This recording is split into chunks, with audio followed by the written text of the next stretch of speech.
nakuze nanga Kagame n'inkotanyi zose bro.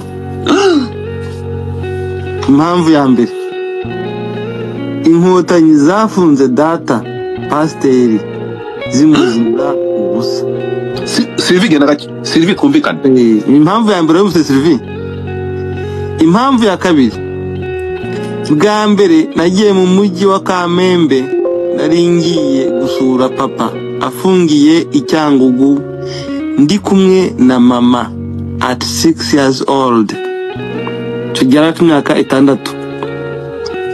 Impamvu ya gatatu, inkotanyi yakubise papa, yakubise ikiboko papa, ari gushaka uburyo yansuhuza kubera iminota mike babahaga yo gufata ingemu twabazaniye. Yasubiye mu gihome ntamusuhuje. Ingingo ya gatatu, paragrafe ka nyuma, niko numva wenda kabaye intandaro kugira ngo Sylvie yumve ahandi inkotanyi zirarengana rwose. Okay, aka kane, impamvu ya kane, papa ni umurinzi w'igihango kuko Harerimana yarokokeye mu rugo, papa yaramuhishe. Kandi murumuna wa papa ari mu bicishije umuryango wo kwa Harerimana. Now 36 years old. Aho ngaho harimo akabazo, uwo murumuna wa se byagenze gute iyo myaka 36 ishize? Ese yarafashwe ntiyafashwe? Byagenze bite? Ni akabazo katasobanutse ku gika cya kane. Noneho impamvu ya gatanu, ntabwo nigeze nkunda data nubwo nta cyaha yakoze. Nongeye kumwiyumvamo baramufunguye, yambatije muri ADPR mfite imyaka 16. Impamvu ya gatandatu, naraye ndira ubwo First Lady ahantu hanteye ubwoba. Yaraye arira, arizwa n'ibyishimo niki ako se kandi yanga. Urumva ahubwo ndibaza First Lady iyo bahuzaga amaso nta na kanunu yabonaga. Naraye ndira ubwo First Lady yambwiraga ko His Excellency azambara ishati na hanze. Guilty pleasure. Yaraye arira ku myaka ye 28 ubwo twabara sinzi ngo hari mu he mwaka. Ubwo rwose komeza. None impamvu ya karindwi ariyo twakwita nk'umusozo, sindababarira Kagame n'inkotanyi zose. Ahubwo muri izi mpamvu zirindwi zivuzwe, Kagame n'inkotanyi baraziriki. Ukabaza ubusa, mbabare ntabwo kukubwira nabi. Uzo utandukanye na Sylvie. Oya nyine urumva. By the way, ibyo abavuze nanjye nicyo kibazo nari mfite. Komeza gato. Twagiye kuri paragraph ya kabiri. Ya kabiri. Twagiye kwa Ange Kagame. Oh yeah. Twagiye kwa Ange Kagame. Gato ahangaha yendinze yafashe ibintu 7 yangira Kagame n'inkotanyi, ariko ahantu hadanje hanteye ubwoba nkumva ngo difada niyambuye akabumba amagara nambaye, avuga ngo hey, nahangaha aho bamubwiye ko azayambika perezida karararira.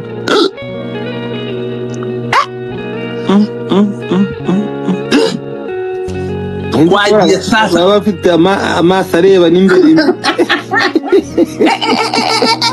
Twagiye rero tugende no ahangaha Ange Kagame. Ariko bari karuka. Okay, tugende kwa Ange Kagame. Noneho agiye gutangira rero. That's how we ended up with the F. Nuko twisanze hari F iri muri passport yanjye digitale yabaye bayimana nuva ngo nuko twandi kwisanga fite F digital yanjye na office bashaka urumogi. End of story. Nuko nguko rero ibintu byifashe. Hano rero hari indi akoze none hati. Hari indi yakoze ariko se iyi ngi ni kuri Snap ngo sindababarira Kagame n'inkotanyi zose n'ubu turacyahirwa. Banyishyire kuri TikTok abantu bariho muyirebe. Hey, komeza. So Sylvie, ni ikihe kinyarwanda ushaka kumva? Kuko njyewe ndi kubintu byose birisobanukebure. Wowe ni iki utari gusobanukirwa? Sylvia gushaka impamvu zifatika. Njyewe ndashaka ko umunyumva. Okay.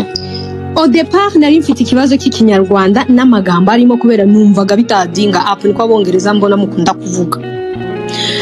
Hari ngashaka nagenda mu cyambere aho avuze inkotanyi nkavuga ese inkotanyi ari prison zigira cyangwa prison igirwa n'inzego zishinzwe kubitabira. Hano gushaka kubizana mu ubwenge twumvika. No.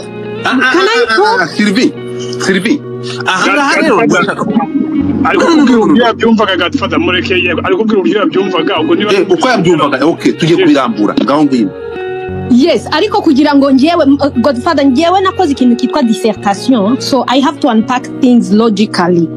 Njyewe ibintu bitatu ngumu Kameme ntabwo ndi buvuga ukuntu yavuze His Excellence Kagame avuga inkotanyi, avuga the first daughter Ange. Nashatse ayo magamba atatu aha huriye n'ibi bintu harimo aravuga. Ubu ngubu ntabwo nkora muri leta ariko ubwo arumva ko who is he kugira ngo Ange afata aje gusaka inzu ye cyangwa yohereza abantu basaka uri gusimbuka deje wamaze kugera kwa Ange muri paragraph ya nyuma. No, tugende gato Sylvie, tugende gato ntabwo nkwemerera. Tugende gato Sylvie, idose yamurenze Sylvie. Dossier Sylvie tugende gakeya. Tugiye kugera gato mu buryo. Uburetse gato Sylvie. First of all, amateka y'igihugu turayazi. Turi kumwe. Nukuvuga ngo we niba aje biroroshye cyane ibyo ari kuvuga ibyo ari kumekinga kandi cyari gusobanura kirumvikana. Nanga Kagame n'inkotanyi. Nanga ubutegetsi bwa RPF inkotanyi. Na sebusha wabo cyangwa na nyirabwo na bose wabo. Urukumva? Clearly. Hano gendo bare imyaka ngo se yafunzwe ryari. Arahera amateka muri bihe tuno byo kwibuka niyo mpamvu bitegereza umunsi. Urimo kunyumva? Mugende murebe imyaka afite uyu mwana, uyu mujene, murebe ko ku myaka 6 Moses yari afite imyaka 6 hari ryari.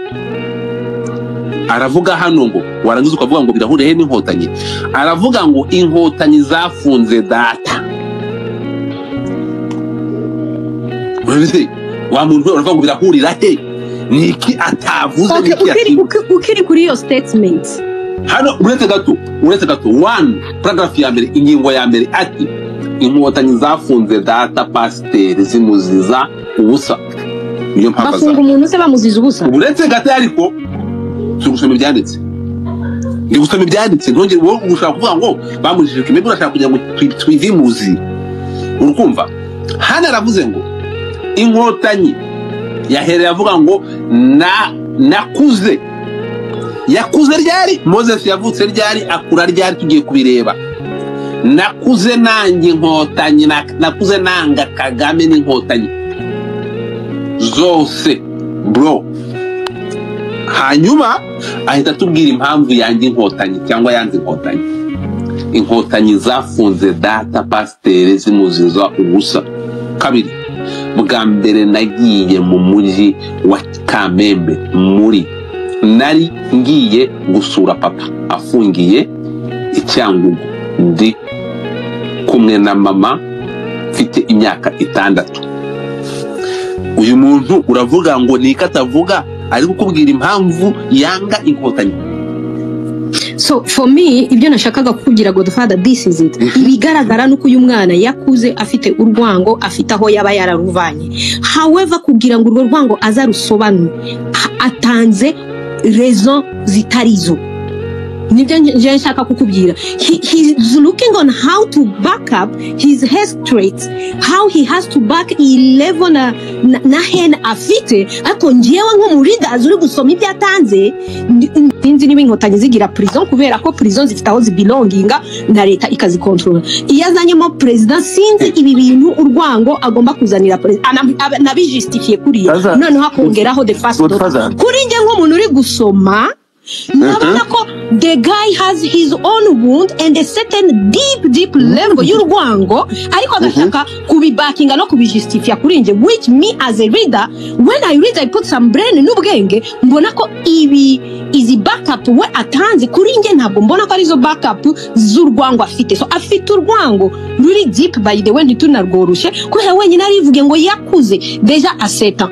Okay, tugiye muri prison ise yarafunze ajya kumureba si turabizi all over the world aba prisonnier baba bafite amategeko abagenga amasaha n'iminota babaha ibintu bitandukanye. Ngewe kuri nge I just don't take things like that. I go deeply and I see niziherezo umuntu ari gutanga n'ibiki, but in conclusion I read a child who grew up with wounds and level of hatred kandi itanamuvaho maybe muri community mubabye kubera umwana w'imyaka 6 kugira ngo agire urwango ntabwo aba yaruvukanye mu maraso, no aba yakuza rubona akuza rwumva akuze the shows comme ça. Ncyo kuri nge nibyo nashakaga kukubwira simbyumva kubera ko the reason this guy is giving me as a person who understand this community are not valid. How can you come and tell me ko Ange yagiye kusaka aho urgusimbuka ntabwo ndi gusimbuka because I'm trying to digest. Weka gato hera ureba ugeze kuyanyuma kandi turacyari kuri 3 na 4 na 5. Njewe nabifashe en general byose nabonye ari nta na motive n'imwe antukaderezo yagombaga kuvuga gusa ko yanga abantu n'ibiki ariko izi rezo mbonamo ntabwo mbona ko ari zo rezo, ariko ikintu kiza yazanyemo yavuze neza ko yakuze. So urumva n'urwango rwa kera kuva kera ntabwo rw'uyu munsi. Ariko reason azana ngo Ange yagiye who is he kugira ngo abe so important that office ye bayijyamo. Twebwe twese turabizi ko urumogi ari icyaha ite no offense abantu bajya kubireba police bifite inzego zishinzwe kubireba. So I don't know, this is really someone who has been another thing aho avuga ngo bamusabye kwandika idea.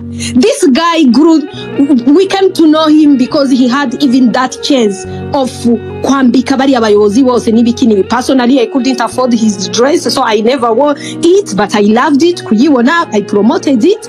Ariko ahangaha no gushaka kwishira mu myanya cyane yarira ko yambika umuntu kucyatanze bamushize muri prison uvuze ko ntari ushobore ku producinga certain piece of something bagufunga se. He benefited literally from this. None akaza katubwira uyu munsi ngo yararize. Come on, yararize se urira njewe narira kuba usabye ikintu nakwanze se kukiguha.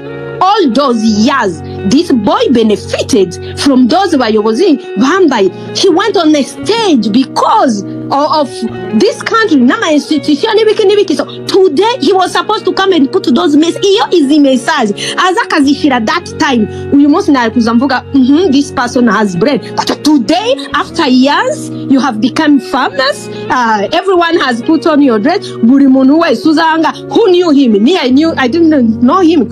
Maybe mwebwe mwari mumuzi. So uyu munsi nyuma y'imyaka umuntu akaza gatangira kwivuga ngo it was by force ko nambitse president my shirt or my art whatever. Why you didn't refuse? Why you didn't do once and you leave the market? Ayuka nuguhaga nabi. Okay, urakoze cyane. Undi muntu wabashije gusoma. It's even dishonest by the way. Nje ibintu byose mbianaliza mu nyundo. It's very dishonest. Those tweets are very dishonest. I do understand he has his own trauma. I do understand the community he grew up in. Yamwigishije urwango ariko in terms of business, if there is someone who doesn't have even the right to come to tell us here ngo yambitse umuntu ababaye, it's him. This boy benefited from the marketing of this country, from the investment of this country, promoting all those things. And today, after becoming who he is, he's on an international whatever, he comes to tell us, look, do this tray one.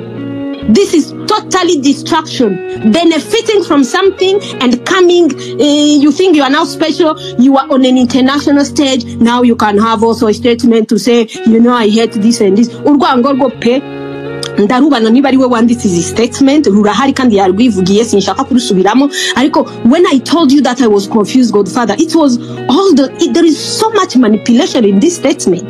Kushaka kutwereka ko ari so important. Ntabwo Moses biragaragara ko yahakinzwe cyangwa izi message ari waziyandikiye. Impamvu ni biri ku rukuta rwe ariko we are not sure. Ntabwo Moses aratangaza kuko mureba mubyibuka amashusho y'ubwambure Moses ari gusambana yatangaje ko bamuhakinze. Ibyo bintu atari wabyanditse ahubwo imbuga nkoranyambaga na telefone byari byahakinzwe ndetse byagejejwe n'imbere y'iperereza bari gukurikirana umuntu wahakinze telefone ye. Kumvikane rero aya masaha Moses niwe wanditse ibi bintu cyangwa ntabwo ari we? Kugeza aya masaha atarabivuguruza ko byandikiye ku mbuga nkoranyambaga ze. Moses turavuga ko ari we wanditse ibi bintu kugeza igihe nk'uko ubushize yaje akavuga ati Godfather ntabwo ibyo bintu ari njye wabyanditse ahubwo imbuga nkoranyambaga zanjye zarahakinzwe. Muvuge ariko dutegereje statement ya nyir'ubwite niba ari we wabyanditse cyangwa atabyanditse. Okay, Fata ijambo. Yes, niba ari we wabyanditse akaba No, wivuga ngo niba ari we wabyanditse. Ego. Turabivuga nkaho ari we wabyanditse kugeza igihe nyir'ubwite azavuguruza kuko avuguruje ibyo imyaka 2 ishize. Uko byagenze. So ibi ngibi kugeza amasaha uko biri ku mbuga nkoranyambaga za Moses byanditswe na Moses kugeza igihe abivuguruje. Okay. Cyangwa akabishimangira. Ariko hano hari indi foto iri aha ngaha mwe mutabonye abantu bari kuri TikTok bari kuyibona. Nindi yakozwe mu isaha ndabona bayifashe ikozwe mu isaha nayo ni ku rukuta rwe yagize ngo sindababarira Kagame n'inkotanyi zose n'ubu turacyahirwa. Hasi son on ituro rya Amerika ashyiraho turapo twa Amerika, ashyiraho agatima kariho bandage, ashyiraho ibitaro, ashyiraho akana, ashyiraho amawuwa, ashyiraho ikamba ry'umutwe ku muntu. Komeza Janet ndakumva. Yes, Moses rero aya magambo yanditse kugeza uko twe tubona ko ariyo yayanditse yaje kuba clean no kudeclaringa ko atarababarira kandi afite urwango ku nkotanyi n'ibyo byose yavuze. So ubu ngubu rero tumutwara nk'ikigarasha mu bandi yicaremo aterere ni ikigarasha mu bandi right now uhereye kuri aya magambo. Ikindi rero ndenzaho birababaje cyane kuba ari nka Moses wakabaye adeclaringa n'aya magambo ye kuba ikigarasha mu Rwanda we yatungiyemo mu bandi bajene. Actually ubusi n'umujene he's approaching to 40, he's 37, nta nubwo akiri umujene ubu ngubu barakuze. So umuntu watungiye ibyiza mu Rwanda mu bandi bajene yahawe impano akatunga mu Rwanda agatunganirwa kamera kuri akajya kuba akadevelopinga mu bandi bajene akavayo akaba ari we ukora akasucceedinga. Birababaje, it's very disappointing kubona avuga amagambo nkaya ari mu rwango ngo ntago arababarira yakuze yanga wese ku Rwanda rutamwanze, wese ku Rwanda rutamutoranyije, wese ku Rwanda rwamufashe neza ubu ngubu akaba ahaze nk'uko TV abivuze. Uyu ni umwijuto kandi mu gihe nk'iki ibigarasha birimo kubabaza abantu byongera kubakubita ubupfuni mu mutwe kubera amagambo mabi. So tubyamagane tumwamaganire kure uyu Moses n'abari we, tumwamagane nk'abandi bose nk'aba Sylvie Mukankiko nk'aba Finatunga abyombiga nk'abandi ntacyo bazakora. U Rwanda ruracyatera imbere kandi we are here to speak up and vocalize tukavocalizinga u Rwanda rwacu kubera ko ntacyo bazadukora. We are over this, no more, never again. So shame on him. I conclude by saying shame on him. Honestly, I'm so disappointed. That's it. Okay. Ati, I'm so disappointed. Biragutunguye ariko njyewe Godfather nta kintu na kimwe kintunguye, nta kintu na kimwe kintunguye kuri Moses, niki na kimwe, nta na kimwe. nta na kimwe muzabona n'ibirenze ibi ngibi. Reka twihute. Who is next? Umuntu uri next ni mwene ndabona urahari?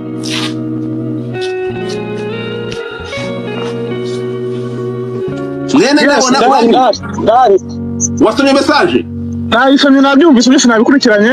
Wasomye urongera urayisoma? Byose nabikurikiranye ku mustari. Reka mbere ku kambere warubaje akabazo ka interaho kambere warubajije na ni Sylvie. Ikimenyetso cyerekana ko fast dota atari baza muri amashuri ariga atera imbere kugeza igihe aje hafi ya perezida w'u Rwanda. Twebwe abakagombye kugira hafi yiwe nta nubwo turamwegera.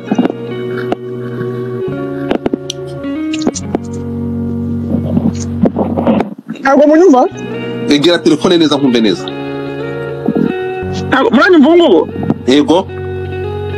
Nayumva ngo we yagize amahirwe aja hafi ya perezida, baramwishyurira amashuri, atera imbere, bamuha buri kintu cyose. Ariko ubutindi bw'abantu aho gushima mwakabya biteye isesemi.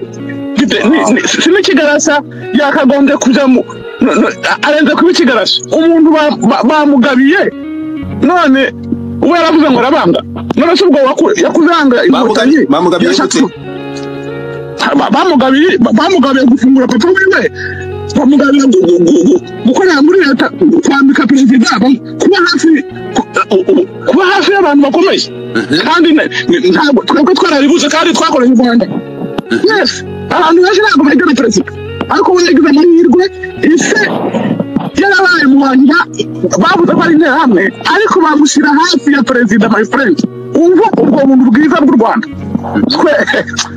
Ntabwo ndi burenzaho, umva yakagombye kuba mu bantu bashima u Rwanda. None ubwo yakuze yanga yavuze inkotanyi ariko ni Abatutsi, nashaka bivuge gutyo, yakuze yanga Abatutsi, nicyo yashatse kuvuga. Kotinga amagambo nk'uko yavuze. Okay, ntacyo iyo bavuze inkotanyi tuba tuzi ko bashatse kuvuga. Kotinga amagambo nk'uko yavuze. Okay, yakuze yanga inkotanyi na perezida. Uwo muntu se yakuze yanga abantu, umva ari mu ntoki, kandi yakuze yanga abantu bo bamukunda. Okay, bamukunze bo. So naho narangiriza, nta muntu urimo ni imfura mbi kabisa, nta kindi kintu narenza. Asante. Shukuru, uranyumva? Fungura mic yawe. Ndakumva, sinzi niba egera kamera, egera mic yawe ndashaka kugira ngo nkumve neza. Urikumva? Yego.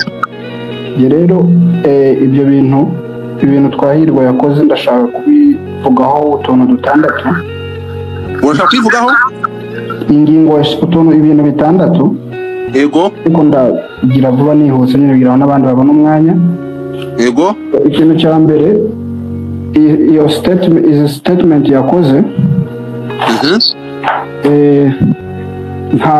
biragaragaza urwango rutari urwango rw'igihe ashobora kuba yarakuze afite cyangwa se yaratojwe, simbizi aho ngaho ntabwo ko biragaragaza urwango rw'igihe kirekire. Uregera telefone yawe mugabo we? Urukumva? Wavanyemo ekuteri niba uzambaye? Ntabwo nambaye ekuteri, sinzi niba munyuza. Okay, ngaho ngera ifi si kuva nk'utari. Okay, tugukubwira icya mbere nyine ni urwango rugaragara mu mvugo muri nyandiko yakoze n'izo statement ziwe. Icya kabiri ni ugupfobya, kuko izo uranyumva? Komeza kubita unyaruka. Icya kabiri ni ugupfobya kuko azi neza ibihe turimo kandi azi neza n'icyo yashaka kuvuga kuri iyo statement. Icya gatatu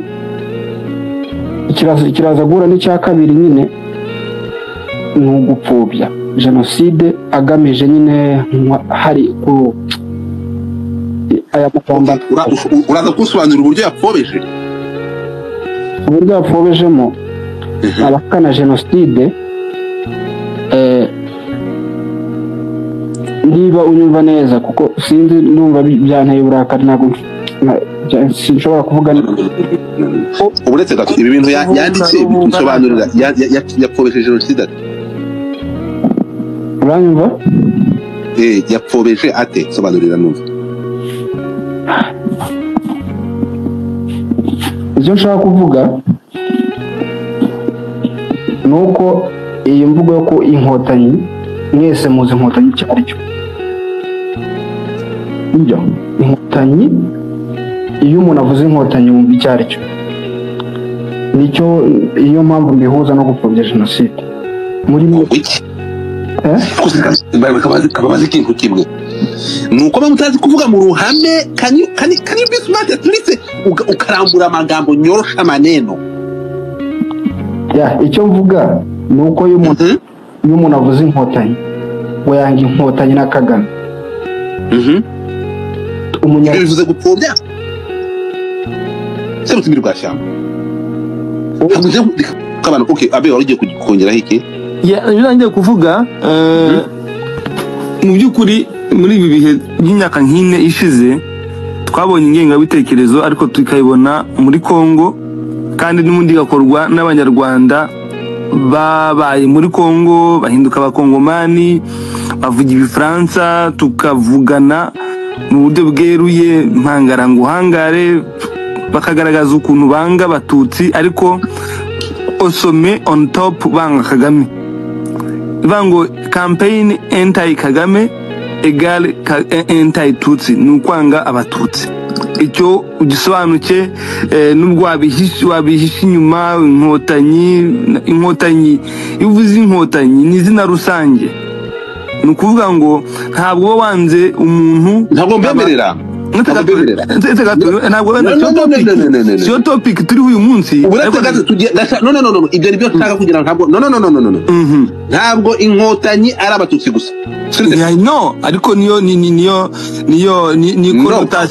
connotation ntabwo mbemerera niyo mpamvu nabwiye nguyu ngo abireka ntabwo nshaka kujya ngo twinjire deep tuje kuri izi message tuje kure yazo nanjye message rero kangira icyo nyivugaho kuko bwa mbere nasomaga ariko sidatanze my own none wareka tugafata ntuza hano gato kabano nanjye ndaza gusoma uraza gufata umwanya nta kibazo uri ko hostel katumanye twakira abantu s'il te plaît kabano fatiraho twihuta abantu ni benshi twagiye oya bagende nabo bagira mwiriwe uwo muntu umwe bagende ni bande oya ni umuntu wari ku ruhande rwanjye ne n'abantu barimo bashaka kuza mu rugo tutabishaka naho bihuriye n'iki kiganiro turimo okay so jewe rero nkanye niwe wabonye ibi bintu nabibonye ariko sinshaka no kubireba ku rundi ruhande kuko ndumva bidashoboka yego impamvu ko bidashoboka nuko amahirwe turahirwa Moses yagize urubyiruko rw'u Rwanda ruyifuza yose kandi ntaho bayakura ntibyumvikana ko ibintu yabikoze kuko n'ukuntu muzi ntabwo nigeze mubona ikintu na kimwe gisa n'igipfobye cyangwa kitishimye cyangwa urabona hari ukuntu ubana n'umuntu ukabona ko umuntu afite trauma bitewe n'ibintu akora ntabwo umuntu ushobora kubana nawe imyaka 10 afite trauma ngo uhibure urebeye n'ibikorwa bye agira ibi bintu niba ari we wabikoze wumve ngo ubu ngubu umutima wanjye wimutse kuko ni ikimenyetso kibi cyane kuko amahirwe yagize ntiyakabaye avuga ibi bintu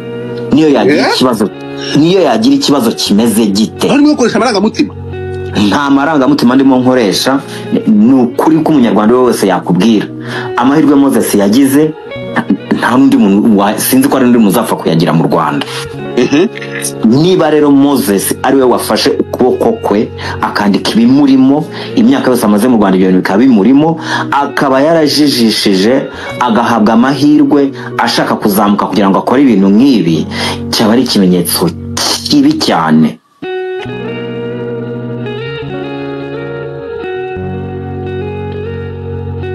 tugende kabano aha rero bizatuma dukotinga ijambo kuri ndi mugabanye uburakari wowe byo muri kwita amahirwe tugende gake wowe ibyo uri kwita amahirwe Moses yaramuyagira ati tugende gakeya s'il te plaît nsomera irangiye ngo bwana abe nk'aba co-host muze kwihangana mu kujya gutyo muri kiganiro ya kangahe ya kane harimo fast ready ya kane iravuga iti ni kane ahari fast ready ni hehe ahantu okay kugira ngo tubyoroshye kugira ngo kabana byumve abe no gusoma neza uretse gato abe ongera kuko ndabona abantu bamaze kuba 900 hafi 1000 baraba ni 5,000 mu kanya ahubwo ntabwo ikibazo ari abantu ntabwo nkeneye abantu ntabwo ikibazo ari abantu yego ariko n'abantu bagomba kumva bino bintu abantu ntibabyumva baraba kiri muri iyi nkuru ku buryo babyumva baraba ariko kugira ngo wongere usome inkuru bwa nyuma ibyo zitangira agace ka 6 wo yahera inkuru yose okay nemaze no kwifata mu mutwe umutwe w'amagambo uragira uri mu mutwe namushinja gute kungewe iyi dosiye ngomba kumushinja komeza nakuze nanga Kagame n'inkotanyi zose bro ese yabwiraga nde sinzo yabwiraga komeza yabwiraga abanyarwanda okay komeza impamvu ya mbere yego namwe zo mpamvu muzizasesinge muzumve neza muzishingiro noneho kora cyangwa kumva uri guilty ariko fatugero nk'ubusambanyi babwita ko ari guilty pleasure oya be aho ngaho gadufata ibyo bintu n'umutagaritse uretse kamanze numve oya aho mwambwiye kumwitirira ibintu bitari byo kubera ko buri mwenda ugira izina ryawo yawuhaga okay guilty pleasure no usobanura ijambo guilty pleasure bivuze kuri we bifite ikindi gisobanuro cy'uruho rw'usobanura bitewe n'impamvu yawise iryo zina ese mvuga ijambo guilty pleasure ko tugozwa ni ubuhanga uri umucamanza nawe utaza kugira ibyaha ukora mu mvugo yawe soza twandika abantu umuntu mami ntabwo abantu muri gusaba mike sindi kubabona abantu gusaba mike simbabona okay reka ngasubiremo ariko ko abe yavuga iryo jambo nibyo uko abe ari gusobanura iryo jambo nibyo ni guilty pleasure why guilty pleasure umva yo shata ise guilty pleasure okay reka dukomeze ijambo rigira ubusobanuro bitewe n'uwarivuze nicyo ashaka ntabwo ari ngombwa gusobanura amagambo nk'uko abyaramye we soma uve mu nzira hanyuma dusenge turasanga tubisize okay got you kangasubiremo agace ka 6 naraye ndira ubwo first lady yambwiraga ko his excellency azambara ishati nahanze guilty pleasure ibwo guilty pleasure harimo n'akabazo ga point interrogation /28 years old ku gace gaheruka kuri statement ibanza karabwira kati sindababarira Kagame n'inkotanyi zose noneho reka tugere rero ku kandi ga statement kakozwe mu cyongereza yego that's how wenda hangaha hatse kwerekana ko arabanga nabo baramwanga that's how we ended up with the F on my digital manipulated passport that took me to jail for 76 days in Mageragere.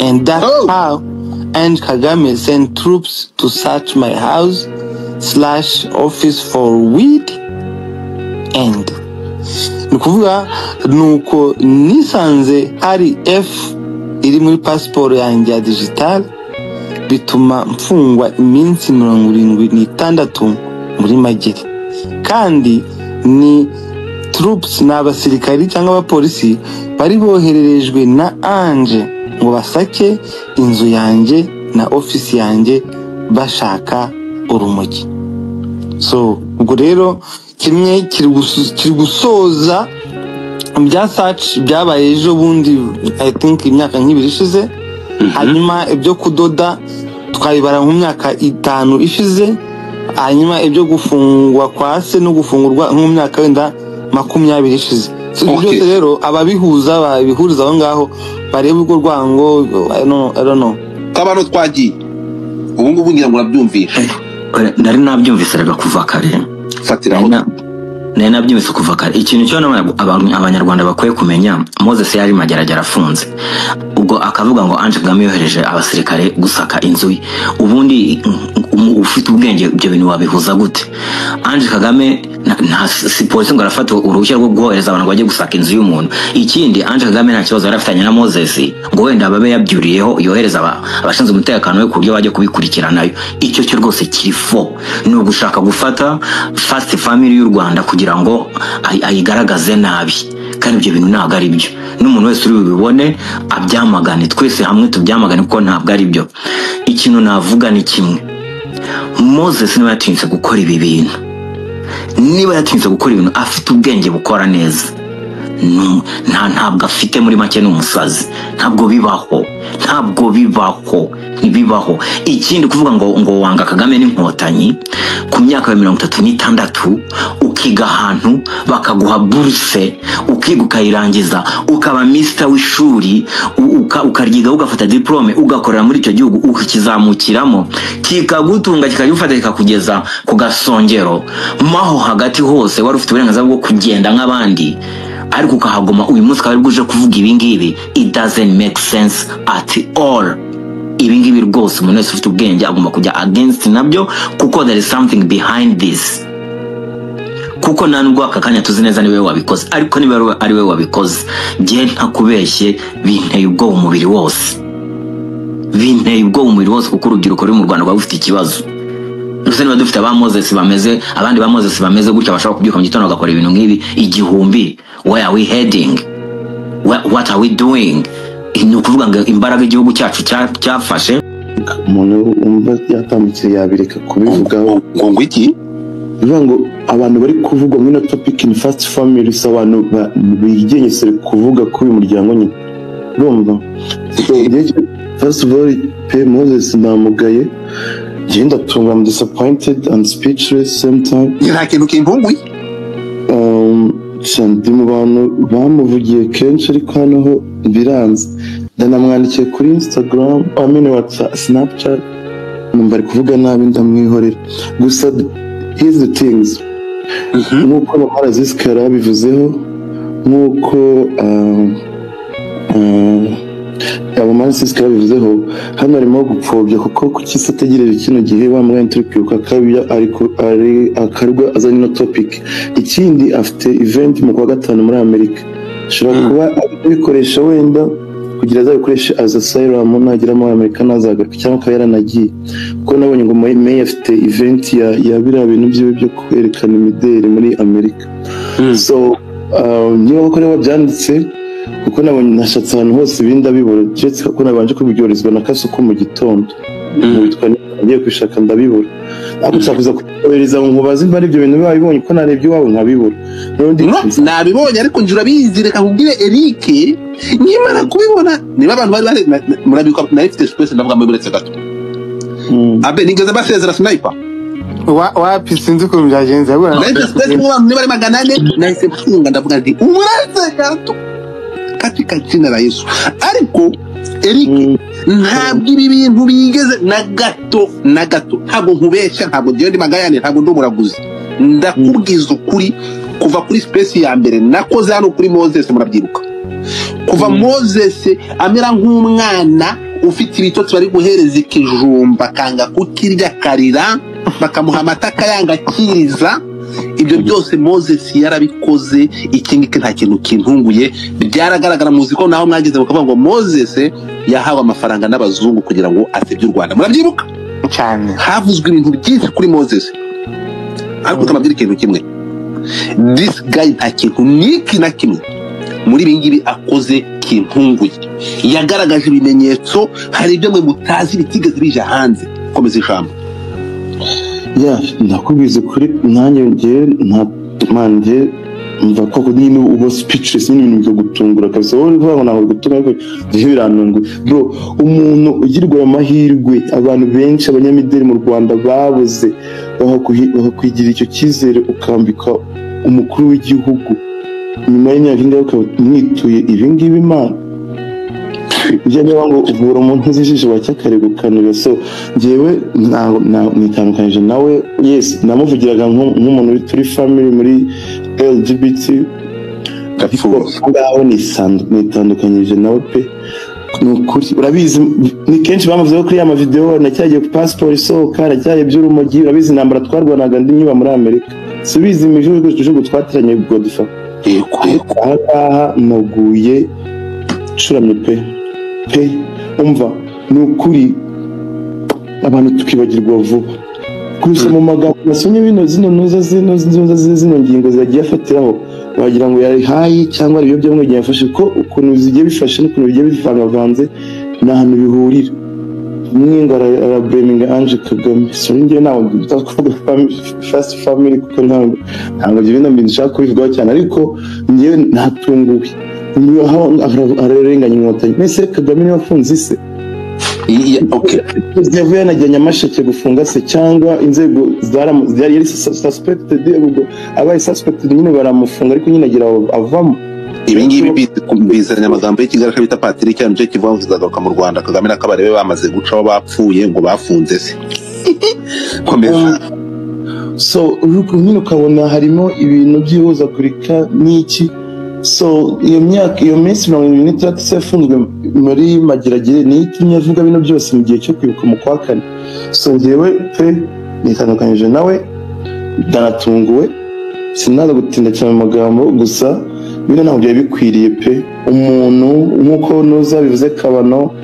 wize akagira business iri strong kugeza kano kandi no ku munsi wa none nango yari kubavuga aya magambo keretse niba ari gukoresha bino bintu kugira ngo nk'uko nabibabwiye akaba ashaka kwisabira serum yo kuguma muri Amerika ko gutya bino mu biha platform nini ibinyamakuru birabyandikaho niba byandikaho rero iyo usaba asylum nibyo bakoza proof ni yihe urahigwa nande ugira neza ukabisanga imbere wanagira nawe ukabisanga imbere this dude nawe ko uvuga no magambo man for real when I that's too crazy like literally very speechless man uzi ariko amakampani rero mu Rwanda uzi company ziri mu mahanga his excellence afite amafaranga pefse ubushobozi bwero bwose bwo kwambara umwenda ashaka bawutuma kano kanya bakanamukorera ukayituza ariko niba baguhaye amahirwe mu gihugu bakagukorereshaho kandi nanga ari by'ubuntu so ariko umwamariza ari kugira ute ako gaciro akagafata akajugunya hasi pa agakandagira ubwo urumva atari igicucu ahubwo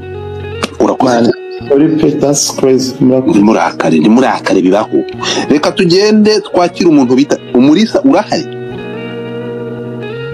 Umulisa ntabwo ahari Nasser okay Nasser idea aramanutse ariko si mwamaze gukina bimeze biti tumuzi people twakira umuntu bita ni ndo utaravuga hano Umulisa ndakumanura ni budari Nasser uranyumva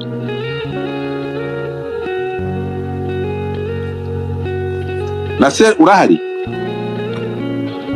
Olga uranyumva Oui come on kutavuga Oui ndavuga sinzi ko byari bigenze Okay jambo ni ryawe Oui mwiriwe ndabasuje mwese abantu muri hano nanjye ibi bintu nabibonye ariko ntago naje kare ariko nabibonye nanjye hari ikintu nashobora kubivugaho nubwo benshi babivuzeho ikintu ngiye kuvuga uyu Rezisk yabivuze na Semuhungu bimwe yarabivuze na Kabano ariko nyine nk'ikintu kimbabaje nyine nanjye kubona nk'umuntu w'urubyiruko nyine ashobora guhabwa amahirwe abandi bantu nyine badafite akayapfusha ubusa birababaje noneho muri iki gihe nyine turi kwibuka abacu bazize jenoside kubona umuntu ashobora kuvuga ibintu aka kanya yakabaye niba yaranabifite mu mutima akaba yarabivuze mbere yaho cyangwa se nyine akabivugana nyuma yaho niba bifite mu mutima ariko kuba bivuze ubu ngubu ni nko gushengura imitima y'abantu bamwe na bamwe baba barimo hano cyangwa se n'abandi bose bashobora kuba bamukurikira kuko afite influence nini nyine ni ikibazo gikomeye. Ikindi kintu nyine kibabaje ni ukubona nyine ushobora kuba uri umwana nyine w'umuhungu kuriya ntabwo ari umwana ariko nyine uko bigaragara ushobora nyine kuba wahabwa amahirwe ameze kuriya. Hari abandi bana nyine bafite talents, buriya hari nk'abana babona yarambitse his excellence bakavuga ati buriya nanjye ninkura ndashaka kuzaba nka Moses, atakuvuga ngo mu mitwarire ariko nyine ndashaka kuzakura ibintu nk'ibye like designinga nkawe kugira nzagere ku rwego nk'urwo nawe agezeho. Bakaba bamufata nk'abarora umudo mu bintu bijyanye na designing. Nyine birababaje kuba ushobora kuba ufite abantu nyine bagukurikira gutya gufite icyo cyizere ukabatenguha. Ikindi kintu nyine kibabaje ni ukuntu ushobora kumva nyine umuntu afite 6 years old akabona ko papa we barimo baramubeshyera, barimo baramuhanira ubusa, wangiza ukavuga ngo papa wanjye ngo bamuhaniye ubusa ku myaka 6 gusa.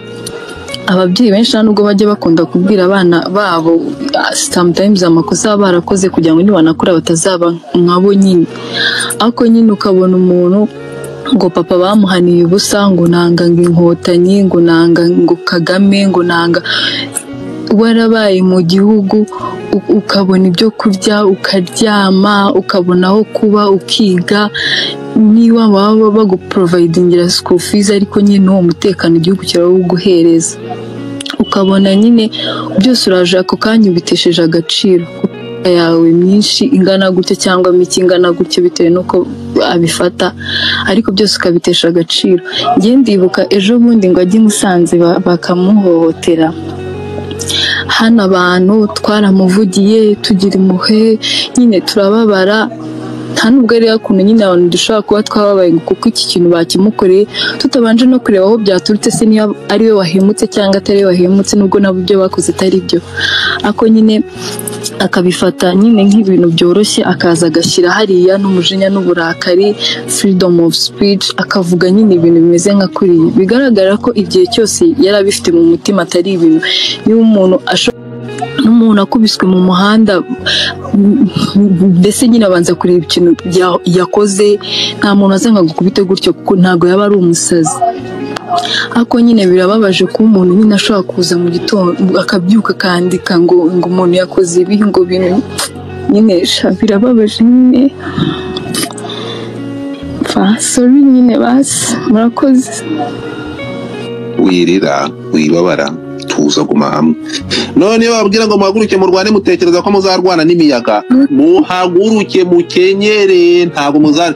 Iyo babwira ngo igihugu none muhaguruke mukenyere, abo nose mwari musuko muzarwana n'ibitekerezo, muzarwana nabo mutazi. Nyine mbo nkubwire nyine ntabwo ushobora kubona igihugu kivuye ahantu habi nk'ahariya nyine kikaba kigeze ahangaha, ukabona umuntu yagikuriyemo agejeje 36 years old nyine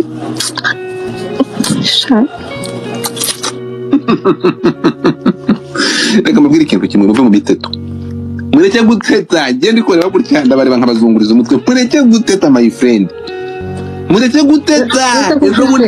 Ejo bundi barababwiye ngo abagore barava mu Rwanda bakajya kwiteza inda muri FDL, rese ntabwo mwabyumvaga. Mwemwe mu kwapatu, muhaguruke mu Rwanda, muhaguruke mukenyere mukomeze. Jado twese fate mwene ndabona ari hafi Godfather akoze, reka nsoze n'abandi bose. Izo ni emotion z'ubutesi, umbabarire, muhaguruke mukenyere. If you don't stand up ngo muve ko mugomba guhaguruka, haguruka mukenyere, intambara ntabwo muzayirwanisha n'ama emotion. Muhaguruke igihugu intuza ninde wavuze ushobora kuvuga ngo iki gihugu nimwa kukirwanira tuzakamba tukirwane turabasaba muhaguruke mwumve ko ibintu mugomba kubifesinga. Urimo kumva, mureke ibyo, mureke kugaragaza ama emotion, ubwo n'uguhaga. Igihugu kiracya amaraso yamenetse muri kigihugu aracyatose, ntabwo haruma. Muhaguruke izi ntambara mu Rwanda kuri social media, mwumve ko no mu buzima busanzwe zishobora kuza. So ibingibi utuntu toto, so nta kintu kintumwe kuri Moses kuri ibi bintu yanditse. Twakomeje reka dufate Jado. Godfather akoze, nabashuhuje ndetse n'abandi bose turi kumwe muri space, reka mbasuhuze. Nge ndafatira ku kintu barimo uvuga, wenda no kuri emotion z'uyu mushiki wanjye. Uyu munsi cyangwa se mu bihe turimo turibuka jenoside yakorewe abatutsi muri 1994, ariko iyo tuvuga muri 1994 nyuma tukajya mu jenoside cyangwa se ibimenyetso cyangwa se urwango rwakorewe abatutsi rwatangiye 59 kugenda za 73 na amateka maremare. Iyo ngengabitekerezo rero twigeze kubivuga hano mu bantu tujya tugira, hari abantu baba baronse mu maraso buriya uko umwana umurera, uko ugenda umutoza, agenda agira gute, agenda afata ibyo nyina cyangwa se umubyeyi we cyangwa ababyeyi bose hamwe ibyo baganirira iwabo. Ni ukuvuga ngo uyu munsi ibi uyu mujene yakoze bifite abajene benshi batekereza nk'ibi hano mu gihugu. Impamvu uyu nguyu wenda yagize gutya bya bindi twahoze tuganiraho kare, hari icyamumaza ubwoba. Ashobora kuba wenda yanyweye itabi cyangwa se yanyweye inzoga, ariko urabizi ko iyo umuntu asinze asindana ibimurimo. Ibi nibyo biba no mu bandi bantu bakuru. Nimba ushobora kujya kumva mu gihugu nk'u Rwanda mu myaka nyuma y'imyaka 31 izo nkotanyi yanga zihagaritse jenoside nta nkunga y'amahanga, my friend, ari ukwitanga, ari amaraso y'abajene banganaga nk'uwo uko angana. Kuko tujye twibuka ko wenda ntago umunsi umuntu yabivuga, ariko hari abana babaga bari ku myaka mikeya barwanya urugamba rwo guhagarika jenoside, bakaza cyangwa se bakajya mu ntambara, ababyeyi babo bishwe bareba. Ariko uyu munsi ukajya kumva mu gihe uri mu kiromutima, ukumva umuntu ufite profile nini nk'uyu turi kuvuga hano, kuko nk'uko Eric yabivugaga turi kumufasha kugira ngo abone ibizibiti byo kwa Kasalamusika ahari kubitekerereza cyangwa se ari kugira, ariko yibagiwe neza ko uyu munsi icyo gihugu tibiki byose muri racism muri ibyo bihugu baba birukiramo. Yibutse ko uyu munsi u Rwanda rwamureze kuruta abo babyeyi be, rukamwigisha, rukamukuza, kuko nkeka ko wose avuga ntago ari we wamushyize kuri platform nk'iyo yari ariho yo kugeraho nyine yambika abo bose yagiye avuga yanga. Rero impamvu mbona ko yabikoze ni impamvu yo kugira ngo ashengure imitima y'abacitse ku icumu cyangwa se buri wese ubabajwe n'ibihe twari turimo. Icyo ni kimwe. Ikindi cya kabiri ni uko wenda we yaba yumva ko urwo rwango yanga izo nkotanyi rugomba kugira gute, rugomba gutuma abasanga hariya cyangwa se abarwanya u Rwanda ari bujye kwibere, ariko nabazabarumbira ndabizi. Kuko buriya iyo umwana apfuye mwiterura ntago uko wamugerageza kose bijya bivuga ngo umwana uri bupfe nibamuha kigozi. Uyu mujene muzabibona nuko umuntu yajya kurangira cyangwa se yajya gupfa nabi, muzabibona azarangira yiyahuye, kubera ko ibi ni ukwiyahuza amagambo. Nimba urwo rwango arumaranye icyo gihe, ese ibyo byose yabikoraga atishimye? Nta kindi gese yigeze avuga neza u Rwanda ku cyaruvuze nabo uyu munsi. So abenshi biterwa n'ibiyobyabwenge, ariko n'ibyo biyobyabwenge bihita bivumbura ikimurimo. Ni benshi dufite, ni benshi no mu batoya mwabonye ejo bundi umwana w'umukobwa w'imyaka 20 n'ingahe icyunamo kigitangira ngo njyaho kwibuka abatutsi nzibuka abahutu. Umwana w'umukobwa mwabonye Libo yafashe arabipostinga, bivuze ngo ingengabitekerezo iracyariho mu ngo z'abanyarwanda, iracyarimo mu mitima ya benshi cyane. Ari gishoboka ni ukugira gute, ni ugukenyera nk'uko babivuga. Muri kunyumva? Turakumva. Igihari uyu munsi urugamba rw'amasasu ntago rugikenewe, kuko mwarabibonye n'abaturasheho u Rwanda rwamaze gusetinga ntuza security measures z'uko babisama. Ntago naba bananiwe kurasa, ahubwo nuko uyu munsi nta gutakaza imbaraga cyangwa se kumena amaraso, ahubwo ni ugukoresha ubwenge bwacu. Rero urubyiruko cyangwa se abari hano twese tugifite imbaraga zo kwicara tugahangana n'aba bose, kuko uyu Moses ugiye kubibona ukuntu agiye gutrendinga kuri bamwe barwanya leta barimo hano Banahimana abande bose ugiye kubibona ahangaha bagiye kwicara bakora inkuru z'ubugoryi z'iki kubera iki kuko babonye ikigoryi bakoresha kandi kiri bugire gute kiri butume Godfather avuga kiri butume Abe avuga so rero iyo tuje tugafata umwanya munini nk'uyu nibyo ntitubifata umwanya kuri Moses ahubwo tufata umwanya ku wundi ubifite mu mutima ubibitse atarabiza hano ngo abihashyire ibyo bintu bitse kw'inkotanyi nizifunga umuntu yakoze ibyaha afungwa n'ubutabera ntabwo inkotanyi zigeze zifunga inkotanyi zari zifite ibindi zirwana nazo bitari ibyo bintu byo kuvuga ngo uwisha abatutsi wagize gute ahubwo ubutabera nibwo bwamufunze we yanagize amahirwe afungwa imyaka 10 hari abamaze n'abakatiwe burundu uyu munsi abana babo bitandukanyije na base ibaza umuntu w'imyaka 6 wabaye umucamanza agahita yumva ko sarengana none se yamubyukanaga ku bitugu agiye guhiga cyangwa se kugira ibindi bibi byose byo kwijanika muri jenoside akora so mu magambo makeya rero abantu nk'aba turabafite ahubwo kubimenya twebwe tudatekereza nkabo cyangwa se tuzi agaciro ko kuba uyu munsi umuntu ari imfubyi abyaye abana badafite sekuru badafite nyirakuru nizo ntambara turi kurwana abana bacu bagezaho akubaza atariko papa kuki nge ntafite grammaire kuki ntafite cyane muri iyi minsi uricara rero ukamusobanurira harimo ibikurenga ariko iyo abyusa agahita abona nka Moses yanditse ibi nawe biramucanga rero tuvuge two kuryama tubyuka amanywa nijoro umuntu wese icyo yumva cyo kuvuga ukivuge kirwana ku gihugu bitari ibyo igihugu tuzabona kiducitse kubera abantu bafite ibintu by'ubugome n'ubugoryi nk'ibi ngibi sigaho ibyo uvuga kuducika ariko bite byawe ibyo ngibyo sigaho reka tozo kandi yari ifite urwango ruruta rwabo urumva nibashake ahubwo nababwira nimushake mu bakangari ninda kubwiye se ko ninda kubwiye ku bwinshi bwabo se n'irya batabaye benshi nababwira ikintu kimwe cyo nuko ari determine bari gukora kubera generation zizavuka pana generation y'uyu munsi iriho icyo nabwira umuntu hano uri ahangaha abangaba bazahoraho nimuza kwitegereza ku bantu b'abahanga bari kwandika bari kunyandikira muri deo mugende mwitegereze baravuga ngo yakoze denial ya stage ya nyuma so mugende mu byitegereze murebe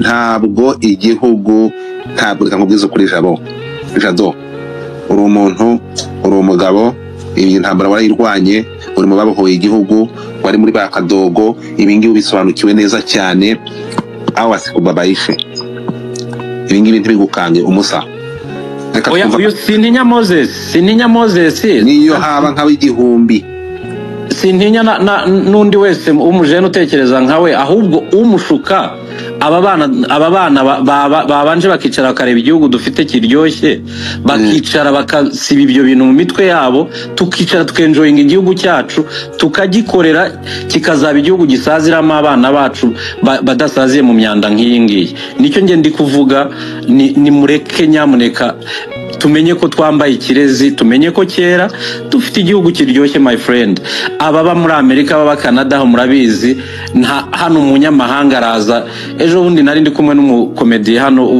bita Napi abamuzi araza arambwira ati ntago ibi bintu ndazenguruka ibihugu nka travelinga ndazenguruka nta hantu ndabona nicara ngo mbyuke saa 7 sangahe ngende mbona umuntu anyishimiye atari bunyambura agafone kanjye anyishimiye atari bunkubita inkonje so nakwicaye mukareka tukenjoyinga igihugu cyacu my friend ko amaraso yakimenekeye ntago bizongera ube ucuramye ubucurukuye buri muremure ntago bizongera kuko uyu munsi nkuko wari ubivuze twagiye tubona abajene beza my friend bafite uburanga bafite ubwenge bafite iki bapfa manzaganya ariko ibyo bintu byose byateguraga ibingibi umuntu rero wicara nkuko agasindura urumogi agasinda byeri cyangwa icyo akumva ko inkotanyi hano mu buzima my friend tuvuge ko ibingibi uyu nguyu yabitewe n'urumogi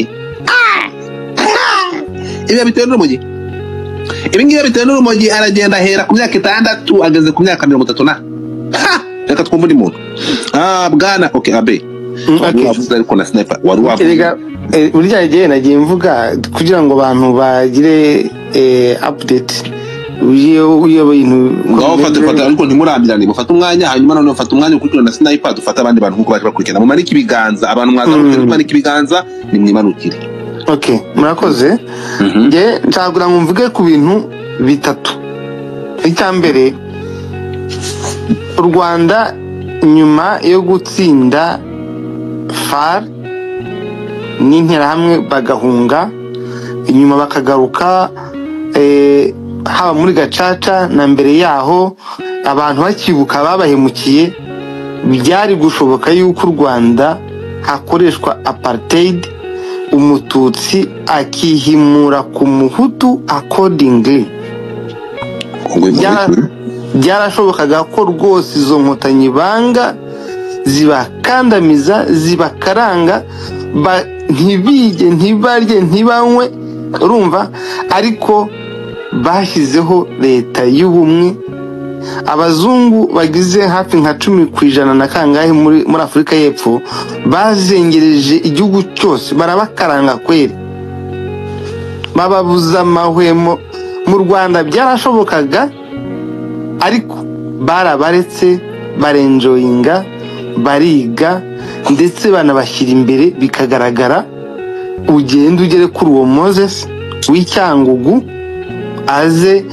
aje gupima umukuru w'igihugu ku mutima hari icyo kintu.